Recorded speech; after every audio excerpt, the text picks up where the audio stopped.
Okay, calling to order the February 24th, 2026 regular meeting of the CUSD 201 Board of Education. Roll call, please. Leah Canover. Here. Heather Franklin. Here. Carlos Avia. Here. Timothy Horman. Here. Adina Hoover. Here. Kevin Marin. Here. Alexandria Mill. Okay, stand for the pledge, please. I pledge allegiance to the flag of the United States of America and to the republic for which it stands, one nation, under God, indivisible, with liberty and justice for all. Okay, the chair will entertain a motion to enter closed session to discuss specific employees and student discipline. So moved. Second. Roll call. Mr. Horman. Yes.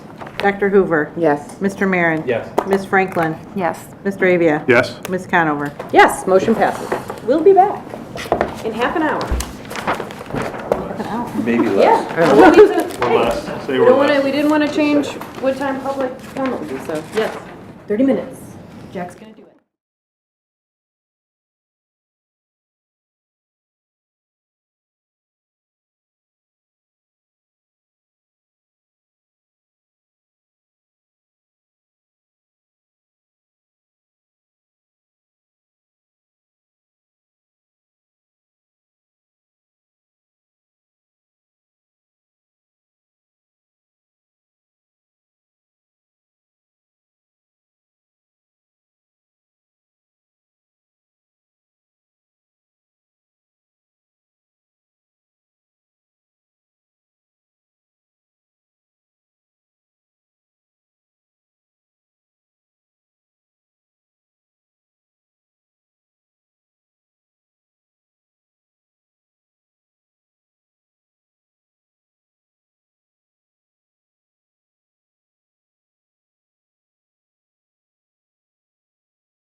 So the chair will entertain a motion to approve the minutes of the February 10th, 2026 regular meeting of the Board of Education as presented. So moved. Second.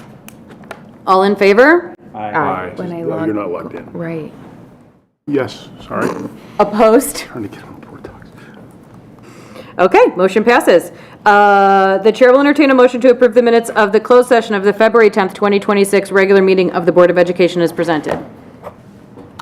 So moved. Second. All in favor? Aye. Opposed? Okay, motion passes. Moving on to public comment. Do we have public comment tonight? Okay. Moving right past public comment. To the consent agenda. The chair will entertain a motion to approve the consent agenda as presented. 1, personnel recommendations, Charlotte Layden, teaching assistant, Jill Jackson, long-term social worker. Whew.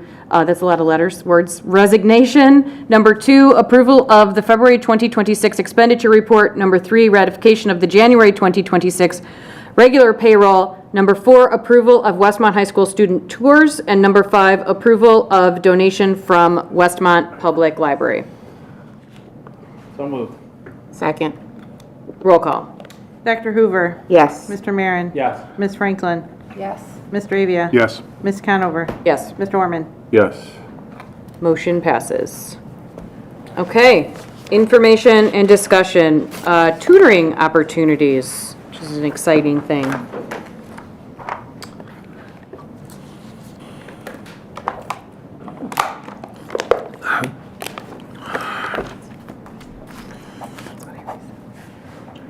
Can we get that on the screen?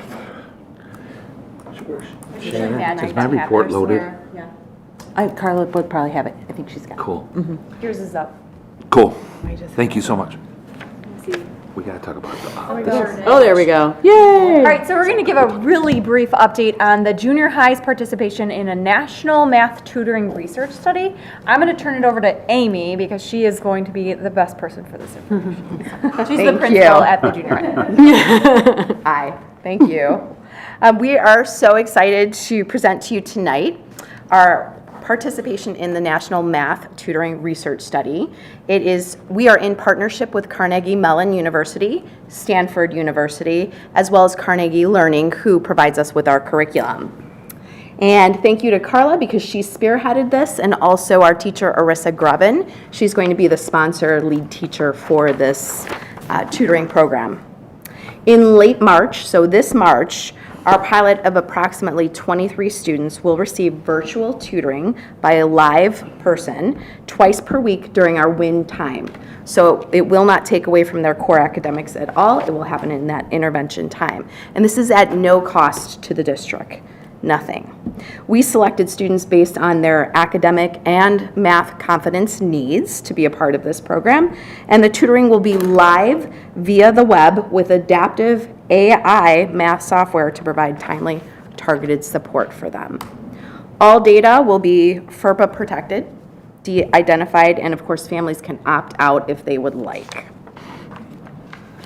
This partnership allows us to expand our math support for more students while contributing to national research on effective, scalable math solutions and interventions.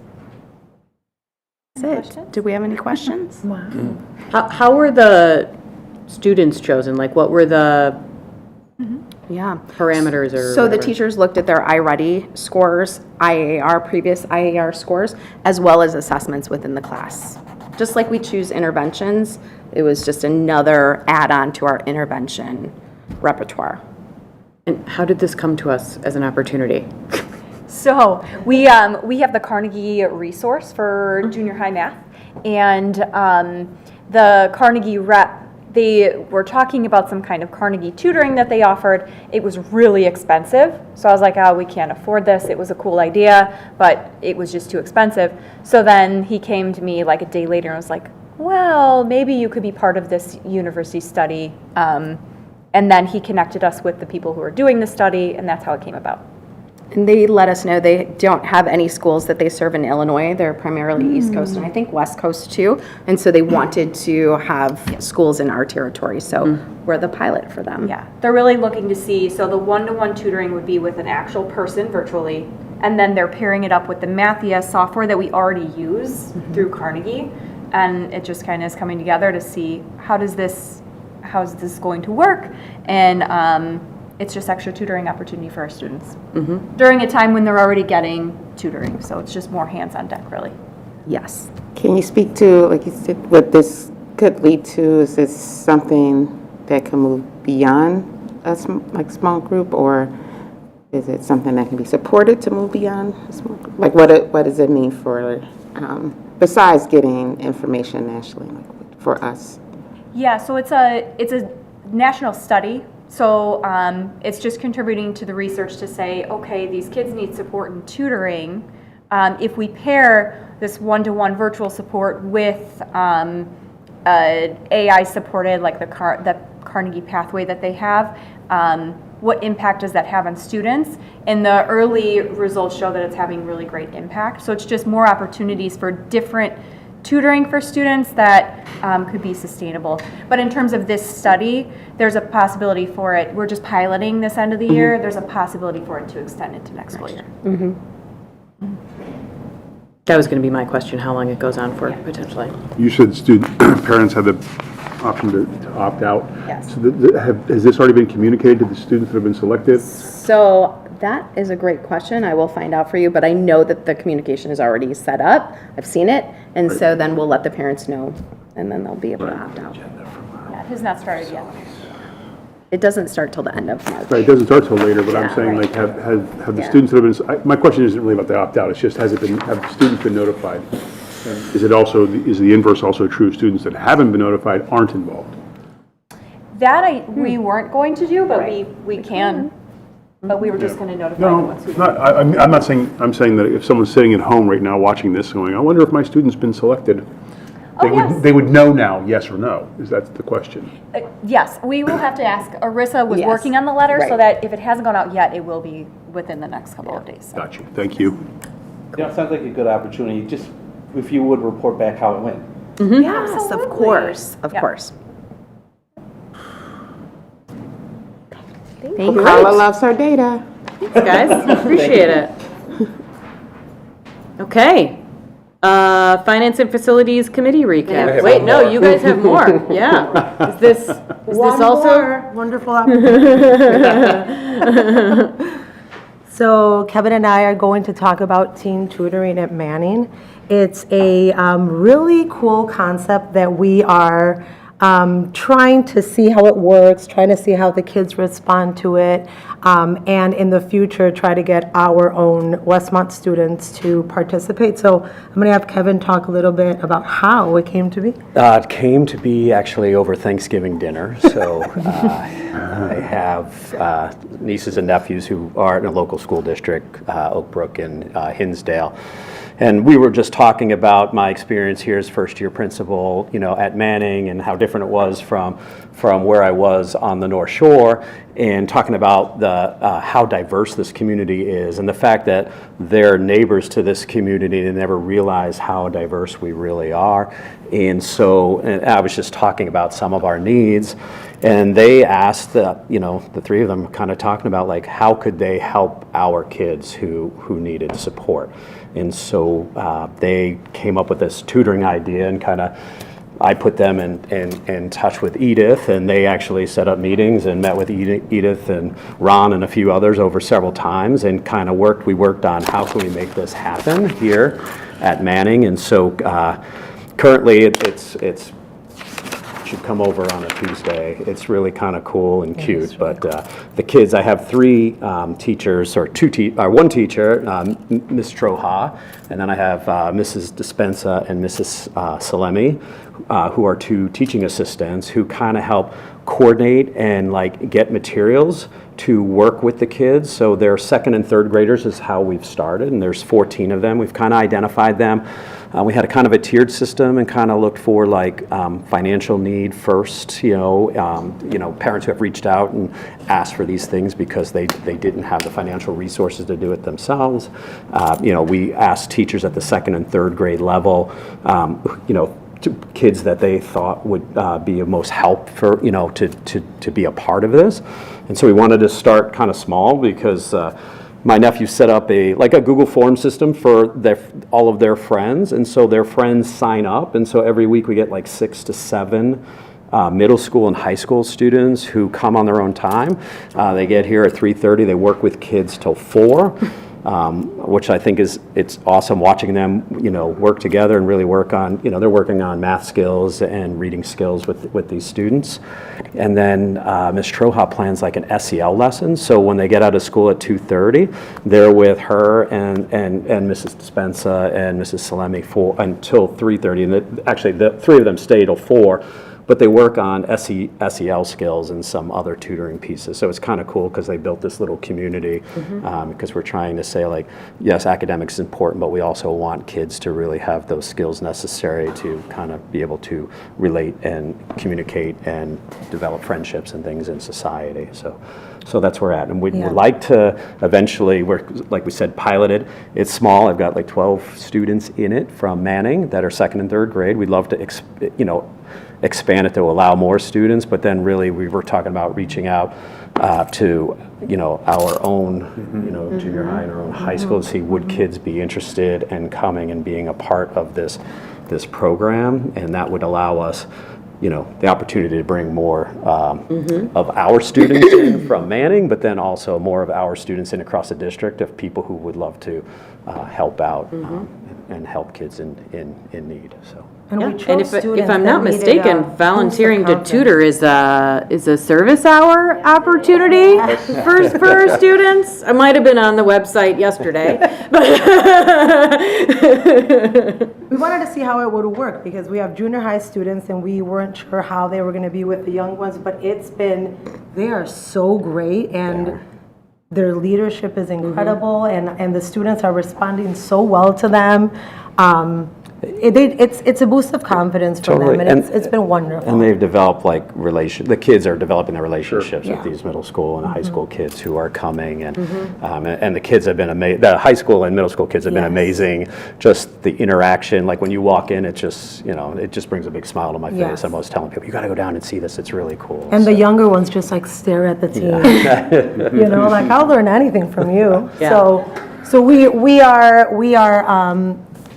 Wanting to bring in more students, and we want to extend it to our junior high and high school, but we wanted to start small, make tweaks along the way, and in addition, we need our own 201 staff members to oversee it because they're from outside the district. We needed to make sure that we had those adults, and so we'll need additional adults if we bring other students. But it's working really well, and it's really fun, and yes, we encourage you to come and visit. And the teachers, it's great. Like Mrs. Dispenza, Ms. Salemi, and Ms. Troha, they go around to those classroom teachers and say, what do your kids really need support in and help? And they kind of all work together and then bring it in. So those kids aren't having to create anything from scratch when they're tutoring. They actually have things there, and then the 3 adults kind of rotate, kind of move around the room and just make sure things are going well. And if they need to help or interject, they do. But they're it's been running really smooth. They've loved it so far. Yeah. Awesome. Can I ask what schools the tutors are coming from? And maybe is there an application process? How do you know that when they get here, they're going to be great leaders and they're going to be great tutors? Is there a process? We actually had them all come in before we ever started the tutoring service, and they met with all of us and we talked through what the expectations were and things that needed to be done. And if there were kids that needed support, we haven't had that piece yet from the kids that have come in and volunteered, but that's what the adults are there for, to really help keep them in where they need to be. So they're coming from Hinsdale Central High School, and then they're coming from the Oak Brook Middle School. I'd like to see this go in district. Frankly, Yeah, That's the goal. Yeah. That is the goal, right? That's the goal. It's just they actually came to us, and we were like, let's make it happen. We can start here and then start expanding it and having our own students participate and working out all the kinks. But certainly that you will see that happen. Yeah, this year, next year. We actually want to start this year. Yeah, great. It would be great to see some data I know you guys are very early in the process, right? Think about what you would like to measure, think about how you can measure it so that we can report back on what it's bringing to the district, not just, what it feels like it's bringing to the district. Let's do those pieces, including, hours and feedback from students, but it sounds heartwarming. I know the days that the high schoolers come back and read, the seniors come back and read and there's all those, whenever there's a couple of those days where you see the older kids coming back to Miller and Manning, it's always the most heartwarming. And I think that's one of the things that being a unit district, we're capable of doing. The kids are, when they graduate, are able to come back and be like, I was in preschool here, right? It's really cool. Yeah. Thank Thank you. you. Hey, thank you. Thank you. Any more tutoring opportunities? That's all we got tonight. Okay. How about recapping the Finance and Facilities Committee meeting that happened 5:30 to 6:30 this evening prior to our meeting here? Another very productive meeting. We're very grateful. We had leaders from the village join us, along with some staff and administration and some community members. We would love to see more community members. We're going to have our next meeting March 17th at 5:30 prior to our regular board meeting. We started off with the finance piece of the Finance and Facilities. Mr. O'Connor and myself and the team are in the process of making some significant reductions, mainly through attrition and retirement, some belt tightening that's necessary to the tune of about $800,000 plus. We believe that can happen without really impacting the quality of services we give to our students and having minimal impact to our current employees and staff and still being able to serve the district at the highest level. And we're still in process, but we will present those reductions beginning in March to the board and the community. But I know Ron and I are confident that we will hit that target, if not more than that, and it'll be putting us in a stronger fiscal position going forward. There were a number of questions at the prior meeting, so we spent a good portion of the meeting responding and giving information to the committee, including talking about a hybrid financing model and options that are available as far as potential ways to fund new facilities going forward. We revisited the TIF information, and the village had some interesting things to share. We got specifics about Miller, Manning, square footage and acreage, including other property possible acquisitions. We also went through the ballot measure deadlines, which include August if we were interested in going in November, and then in January if we're interested in going April of '27. We talked about the benefits of consolidation, that we think conservatively, if we had one K-5 building instead of two, we could save at least $650,000 a year, if not more, through consolidation. There was some discussion. Next steps was to contact some of our fellow community owners, apprising them of the situation and inviting them to our meeting. And we will go forward with some other options and at the March 17th meeting.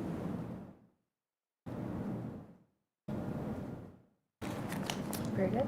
Comments? Anybody? I just have a question I don't know if do we leave questions and comments for the committee, or do we want to have that open broadly? I think we can discuss, and if we would like to see what we'd like to see from the next direction from the committee, right? We kind of set the direction here. We said hey, we need to bring the committee back together and get some direction, and that was that was the board's direction, and now maybe it's time for us to give them some additional direction. So, and Jack, you've used, I'm sorry. No, it's just You use the term option. These are really still ideas, right? Absolutely. not plans. Right. Not plans. Oh, I was just saying that we're really heavily looking at ideas, but and I don't want to say we need 15 ideas, but I was just saying for that QR code, give that out, or do we leave it for the committee right now? We can get that out. Okay. That's a really good point, I'd Adina. like that, That's a yeah. really good point, Sure. Adina. Jarrett? Just because you weren't here tonight doesn't mean you don't, Yep. we don't want to hear your opinion. Right. Yep. So the board does have, can't believe I'm saying this. We do have a decision to make if we would like to go potentially to referendum again. And there are very real timeline things that we need to start talking about if that is the case, and it is a very, very, very big if at this point. However, what we need from one of those deadlines, the first deadline would be August, the end of August. We would need to make a decision if we were going to be on the November ballot. That is, every time there's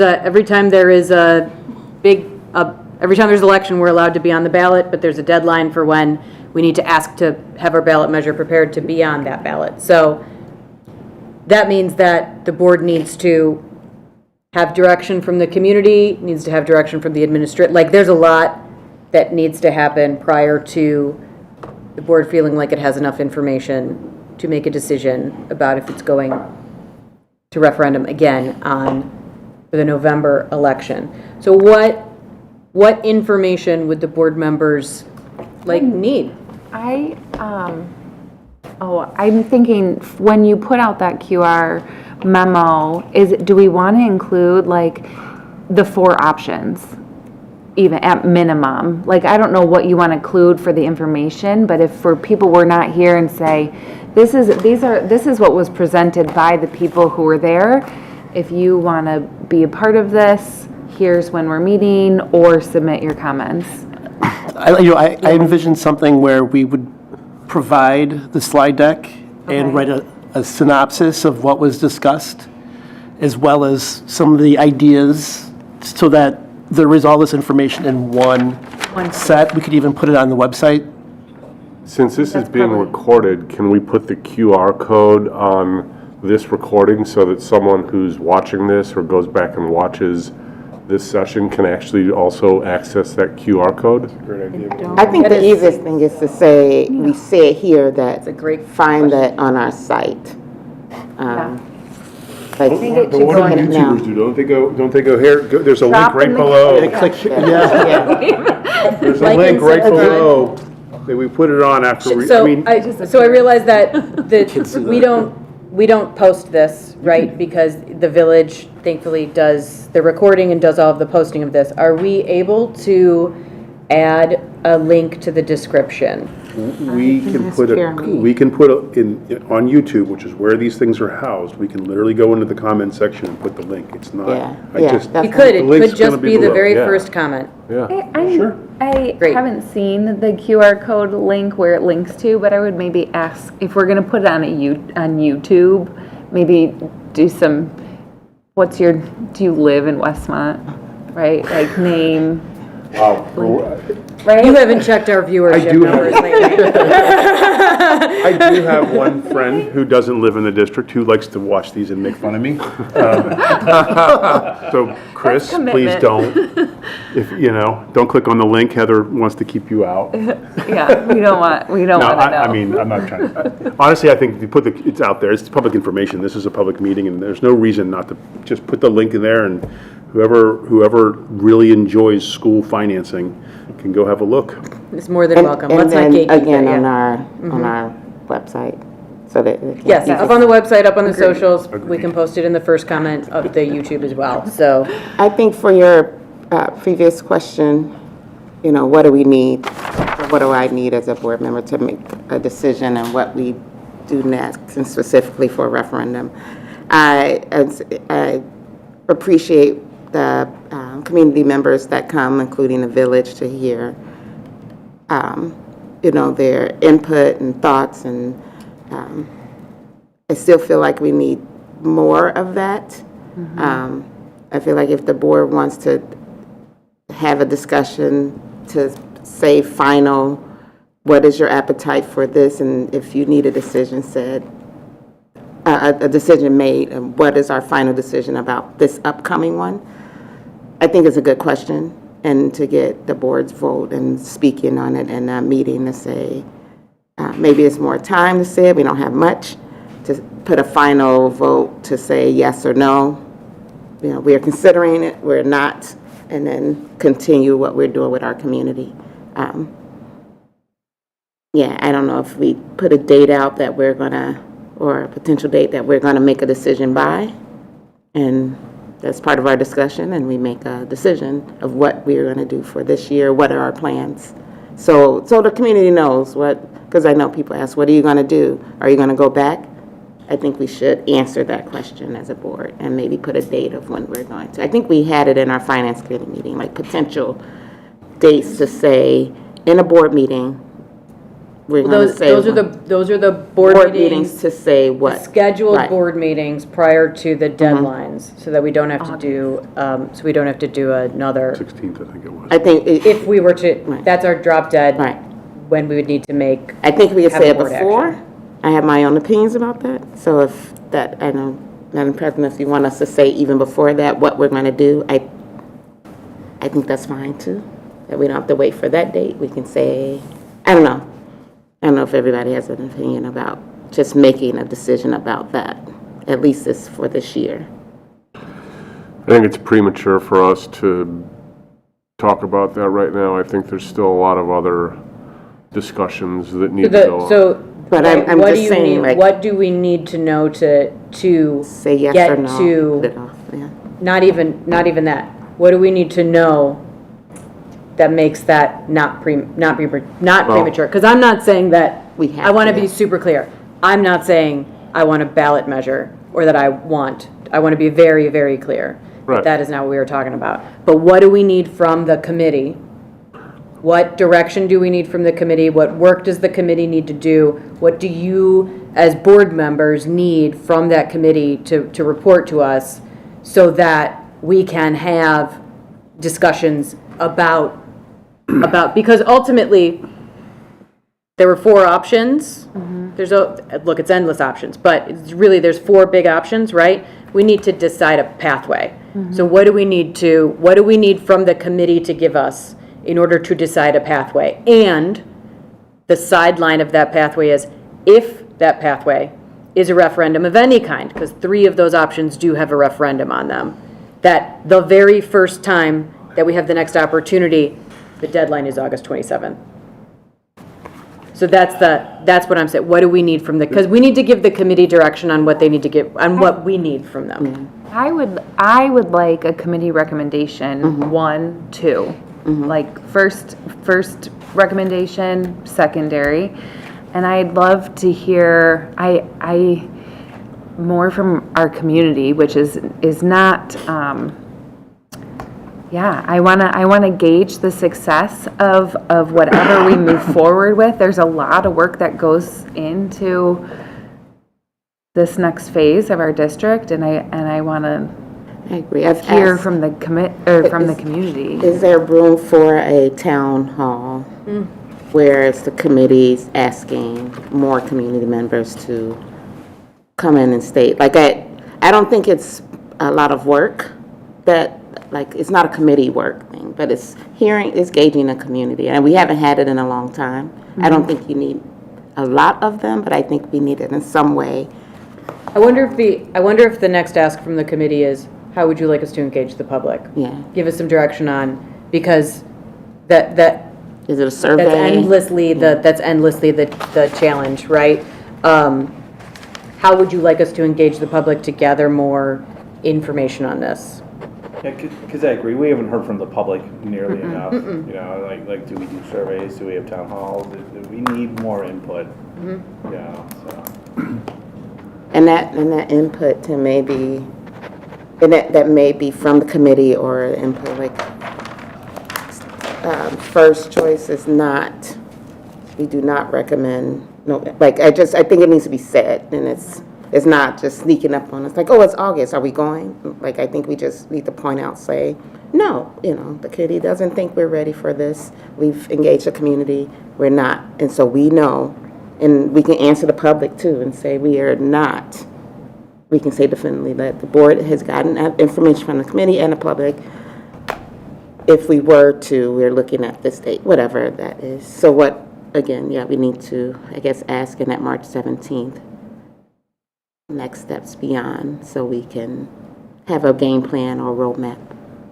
We could ask if we would like to resurvey the committee and/or review the survey that we had done 2 years ago now, maybe a year ago, regardless of perception of that survey. It was a very scientific survey, and it was a very well-done survey. So we could ask about, do we want to redo a survey? Do we want to do another survey to measure appetites? Do we just want to review that survey's data, which we still have?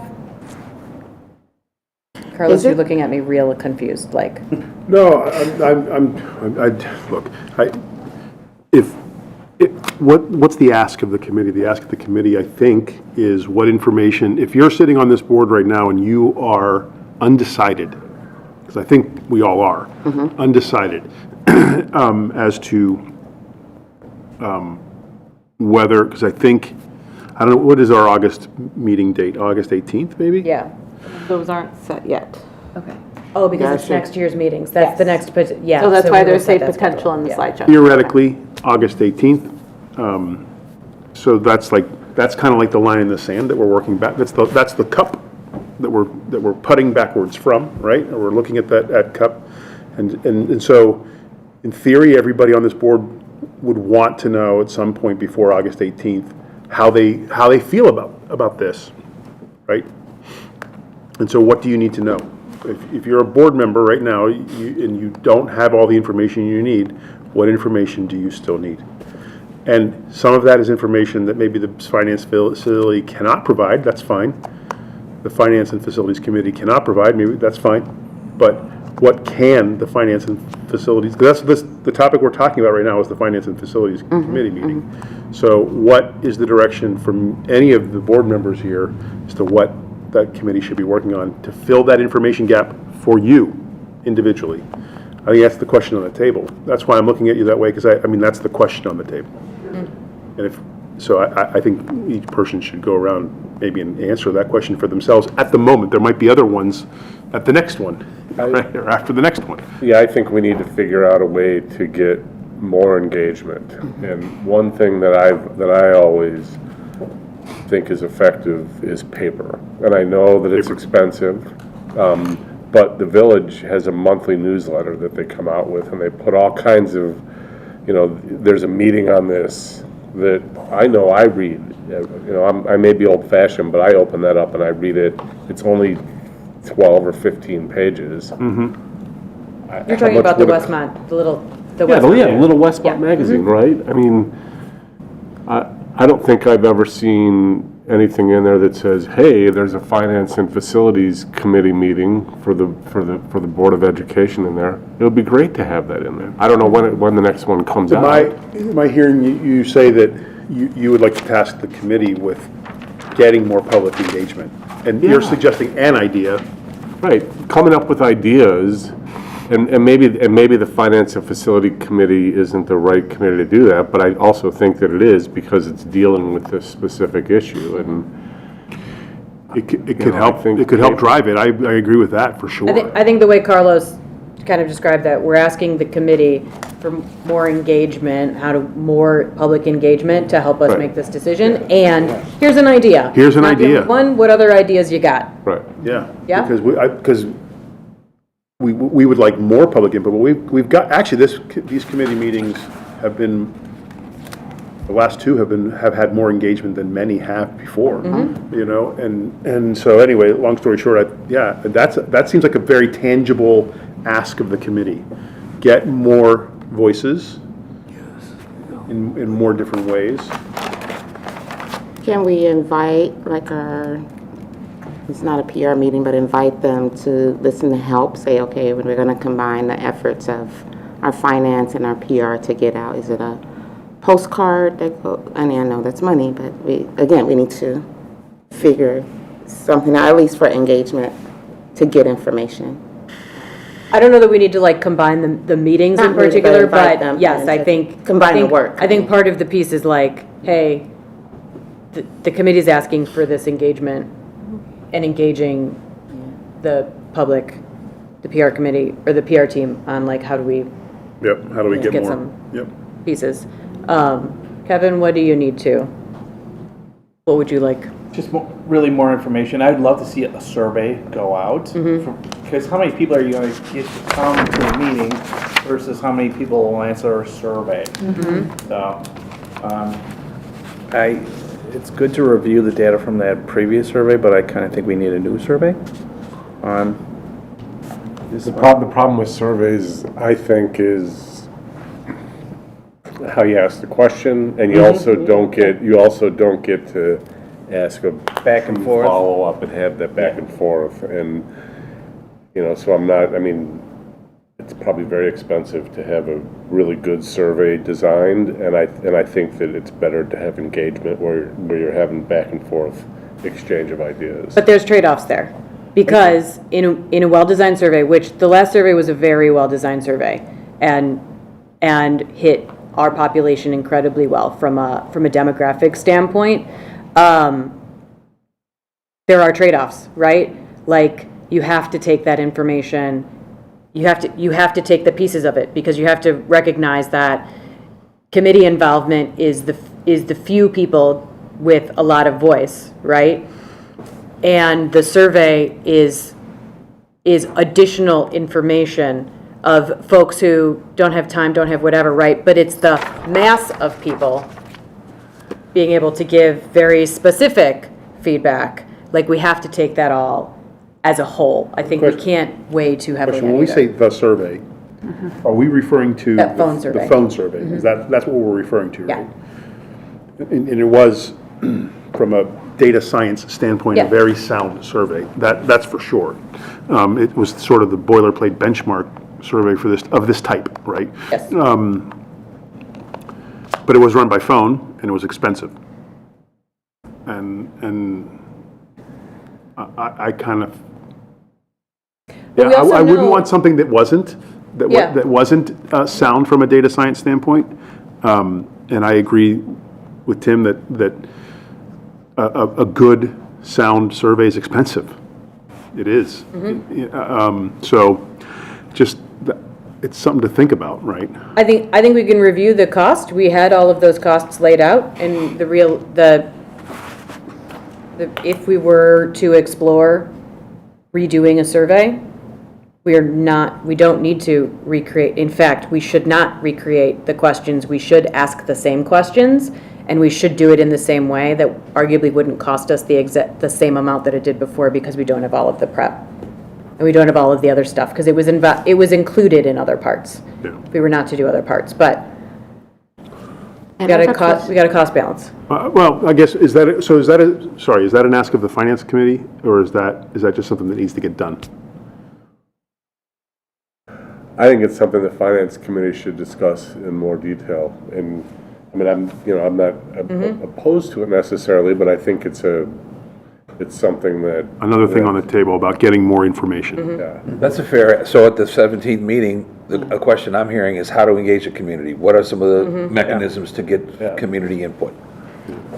Can I ask a question about, and I'm going, sorry with it, I think you've asked this before, or maybe you've been educated on this, and I'm not recalling the answer, but is there a way to ask a point question from our district during this huge election about, in a way, like we can't do 5 questions? And I think we answered this before. We're not asking for money, but is there a way of saying, like asking Like a on the question? ballot? You mean Yeah. like, can we ask a question on the ballot? Right. Can we ask a Survey question on the question? ballot? Like an advisory, I think I've seen like advisory questions where it's not a binding thing, Yeah. but, there was one, I think, a couple elections ago that talked about, amending the Constitution. Yeah. Right. And it wasn't binding, it was just advisory. It was just, give us information on I it. know nothing about this.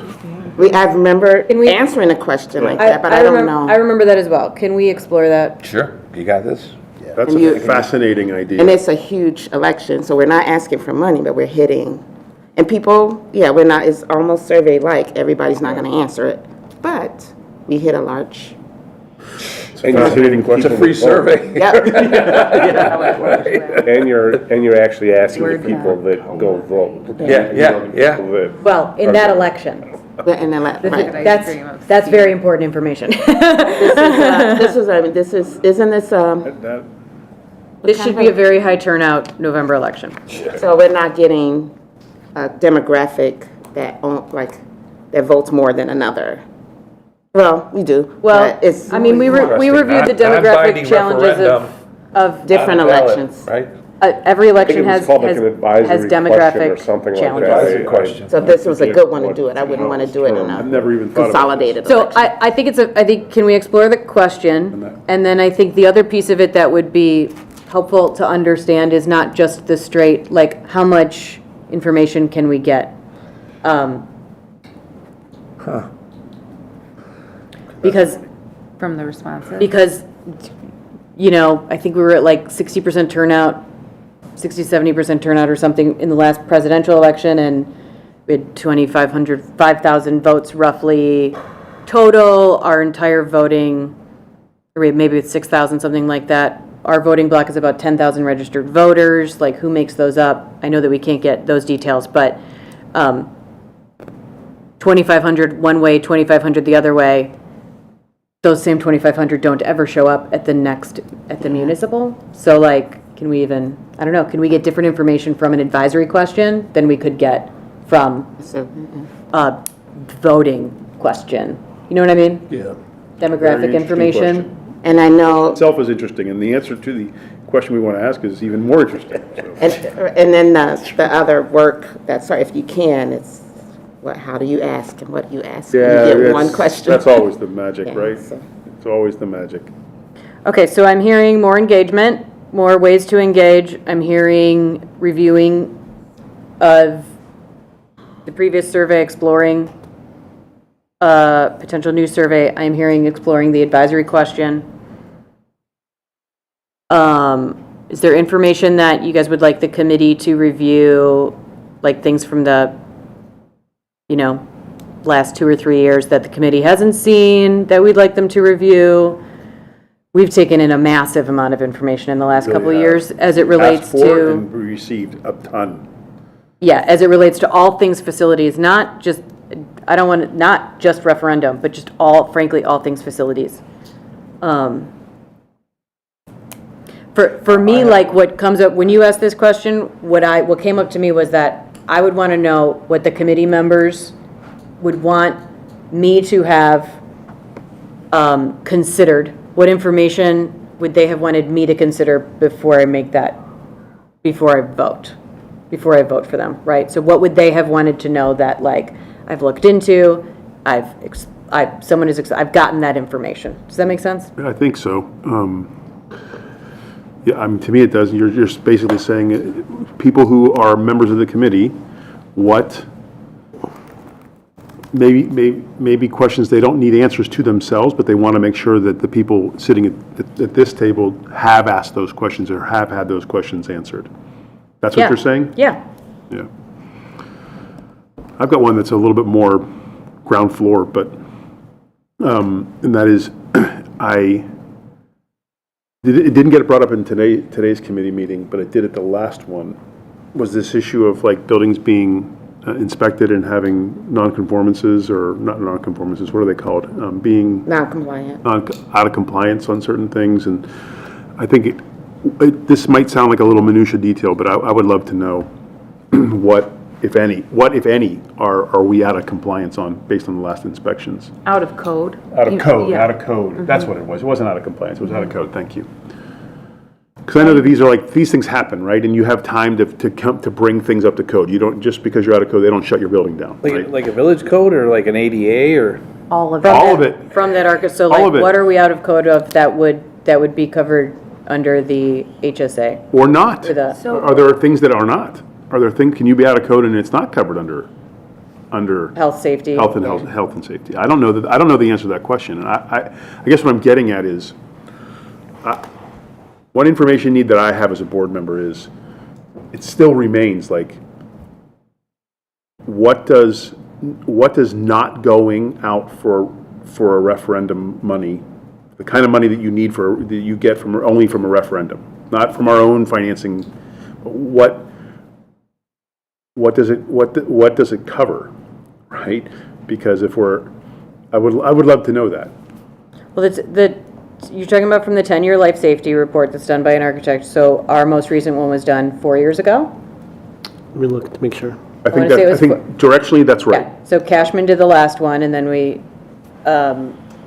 were due, right? And that's where the master plans come from. That's where the documents that Joe pulls all of that stuff from the master plan, which is fed from the 10-year life safety.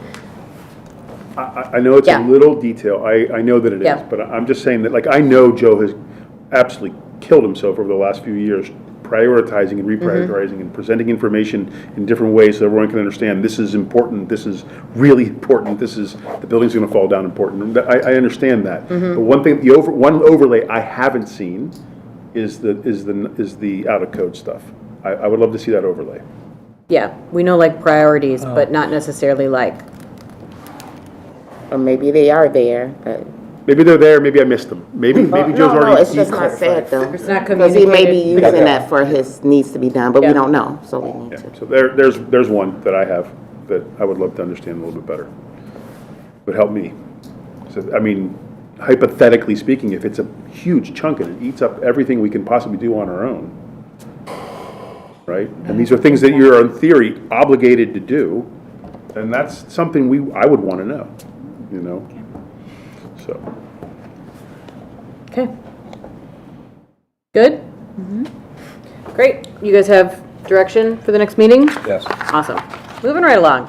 Our action item tonight, the chair will entertain a motion to approve the fiscal year 2027 student fees as presented. Just a reminder, we reviewed these in the last meeting. So moved. Second. Roll call. Ms. Franklin, Yes. Dr. Hoover, Yes. Mr. Marin, Yes. Mr. Avia, Yes? Ms. Conover, Yes. Ms. Horman, Mr. Horman, sorry. Yes. Superintendent's report. I have a quick PowerPoint I want to share. Pretty incredible. I love questions. Oh, yes. Wonderful. So, for tonight, new information became available to us. Dr. Braun was at a DuPage curriculum directors meeting, and what was shared with us was all the schools in DuPage and the growth that each of those schools had seen. Now, my point is this, because sometimes it gets bandied about test scores and so forth. There's a difference between your bottom line proficiency score, which percentage of your students were proficient on a state exam, and what percentage of your students showed adequate growth. There's a big difference there. Now, proficiency, and I'm going to argue that growth is not only more important than proficiency, it's almost the reason we exist. What is our purpose as an institution is to see our students grow and their learning, right? I don't know what's more important than that when it comes to education. It's not just bottom line scores. Because standardized tests, it's well established, mountains of research, that your proficiency score is driven primarily by socioeconomic factors. Look at any scatter plot from any state in the union, and you will see a direct correlation between the percentage of students who live in economic poverty and the performance on standardized tests. It's well researched that they're not only culturally and ethnically biased, but there's a correlation between socioeconomic status and performance on standardized tests. That's well established. However, growth is an indicator of learning. So if somebody was really serious about measuring the effectiveness of a school district or a school, you would look at how well they're growing their students. Does this make sense? The most important number, more important than what your bottom line score is. So the growth is an indicator of how well we are advancing our kids. If you're in a school district that, for instance, has kids, 75, 80% of them, like some of the magnet schools do, 90%, are already at level as they walk in the building at proficient, that's not really an indication of how well the school is doing at educating and growing them and moving their learning. So, growth is an indicator of learning, and this metric evens the playing field. To measure the quality of how a district or a school is doing, growing student learning is the number. This metric is the indicator. So, Let's take a look. Where do you think CUSD 201 stands in one of the wealthiest counties in the state and nation? For instance, and this was provided by Dr. Braun, 50% would be your average growth. 55 to 60% is above average growth. And if you're above 60%, you are getting excellent growth. Now, this is a little bit tricky because we're used to seeing percentiles. So we would expect, like in some areas, we're in the 99th percentile. There is nobody in the state who's growing at 90 or even 80% that we find. So CUSD elementary math is at 64, ELA is at 62, high school math at 60, and ELA at the high school 66. Now here we have broken down all the districts and schools in DuPage County and their growth levels. So there's a lot of data there. The bottom line is this though, and this is, we're going to put this out to every parent, every staff member, community on our website.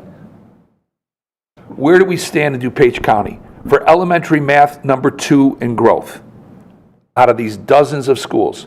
Number 3 in ELA, actually Roselle and Salt Creek have 63. We're at 1 point off the mark, so we're number 3. The high school's number 1 in DuPage for math growth and for ELA growth in DuPage. These are some new numbers to us. And this is really the most powerful thing, I think. Our district as a unit district is number 1 in DuPage for growth. I think it's the most important number we could be looking at. Now here is statewide. There's 852 school districts. The number 1 unit district, according to over 2 years for growth, Illinois State Board of Education is CUSD 201. Number 1 unit district for growth in the state of Illinois when you look at 2-year growth rates. We're number 6 out of 852 overall. So top 1% of districts in Illinois, number 1 for unit districts. So over this 2-year period of time, number 1 unit district in Illinois for growth. Over the 2-year period of time, number 6 overall out of 852 districts, top 1%. In the most important metric, in the most important category, why do we hold board meetings? I would argue, why do we hold our administrative meetings and our faculty meetings and our staff meetings and professional growth? It's to grow our kids. And we are either number 1 unit district or in the top 1% out of 852 districts. The next time somebody would argue about our test scores not being strong enough, we have something even better than bottom line test scores and proficiency, and that's the growth of our students. And that's a testament to our team from top to bottom, from our community, parents, school board, admin, teaching staff, students, families, parents, everybody. I say to my team sometimes, I think I'm living in the matrix because I have to pinch myself. Is this reality? This is, as an administrator, what you would dream of, to see your student and your team grow, not just good, not just great, but the best unit district in Illinois and top 1% in the state. So I think I'm going to leave it at that. I would love questions, but I think it really speaks to return on investment. We are spending per pupil at a high rate. There's not a doubt about that. But the return we're getting for student growth and performance and learning speaks for itself. These are not our numbers. This is not an opinion. This is the data provided by the Illinois State Board of Education and the other agencies that we use. And once again, this doesn't even touch on top 1% for chronic absenteeism, top 1% for 5 essentials. Love it. Thanks. So what we're doing, what you're doing as a board, what our teachers and kids are doing, incredible. Thank you. Thank you. Board reports. Any board reports? One second, microphone. You got, what? Yes, no, maybe? I can't think. Sorry.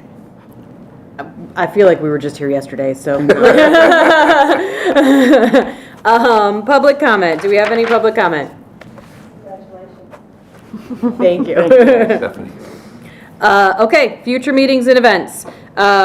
Pizza Wars tomorrow night, the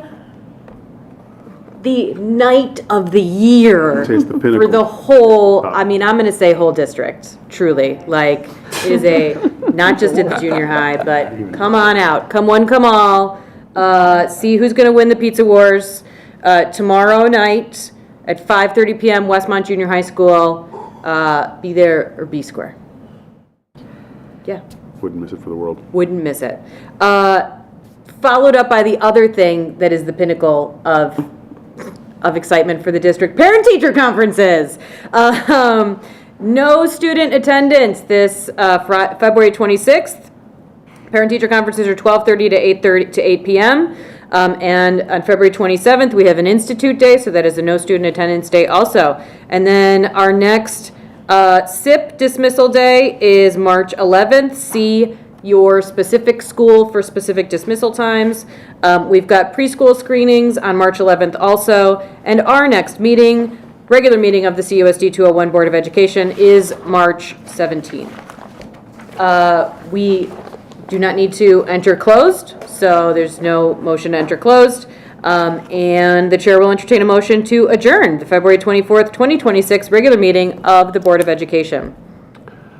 So moved. Second. All in favor? Aye. Aye. Opposed? Motion passes.